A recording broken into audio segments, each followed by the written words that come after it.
I'm angry at my job. I'm mad at the government. I'm ticked off with my parents. I'm frustrated with my spouse. Today we're talking about resentment on Made for Glory.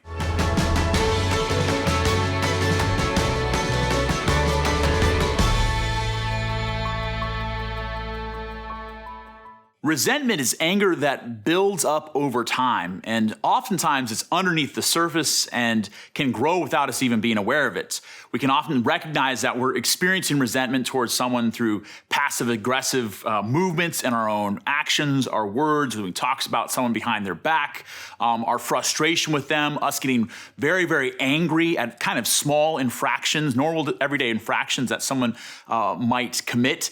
And I think it's important for us to ask, where is this resentment coming from and how can we work against it so that it doesn't control us? Because when we're in the grips of resentment, we're not free. And God wants you to be free, that the glory of God is manifest in your life when you are fully alive. And resentment keeps us from living the fullness of life. So a couple ways that we can think about resentment and seek to counteract it by our faith.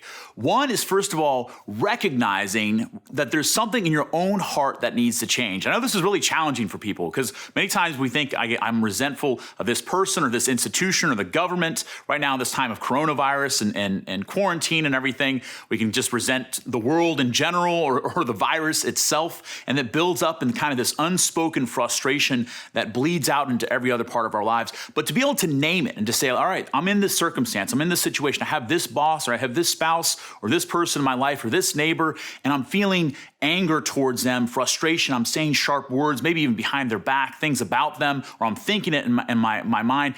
And so recognizing that there's something in my heart that needs to change. So what's one thing that I can do today to change so that this reality isn't having control over me? This resentment isn't controlling my mind, my thoughts, and my actions. Because a lot of times we believe the lie that someone else is making me angry, or this situation is making me angry, or this person's causing my resentment. But oftentimes they're doing what they do, and it's our own hearts that need to change. Now, this isn't to excuse unjust behavior or people's, the fact that people are sinners and broken and can make lots of mistakes, but we can't control them. You can't control anybody else. That we need to look with God, with grace, look in our own hearts and say, what's one thing that I can change in my own life? And that brings up the second thing, that if this resentment is towards a person that's in your life, that you might need to do one of the most difficult things in the world is to actually talk to them about it. And when I say talk to them about it, I don't mean to just tell them that they're terrible, they're awful, they always do this. That kind of language doesn't really breed conversation. It just breeds an argument, or maybe if it's your boss, it's you trying to say that you quit. But to actually say, like, this is something that's happened, and it's happened a couple different times, and this is the way it's impacted me. This is where my heart has gone during when you said that, or when this was done to me, or this happened. Again, not to attack, but to say, can we work on a better way of dealing with this? Because what oftentimes happens is someone does something and we assume that they know how that makes us feel.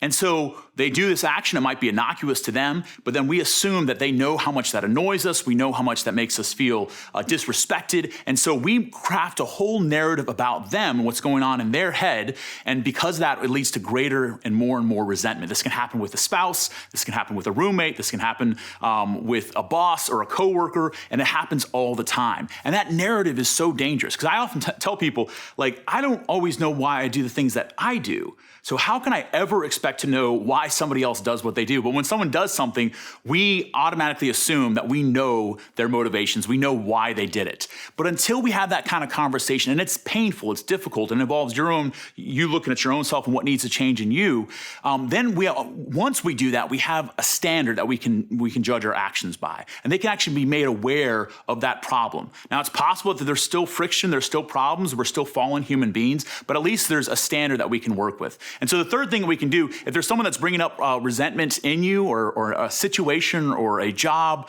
or something, to bring that to a place of prayer, inviting God into that. God, help heal me here, because this is not just about this activity or this person or this situation. It's about what's going on in my heart.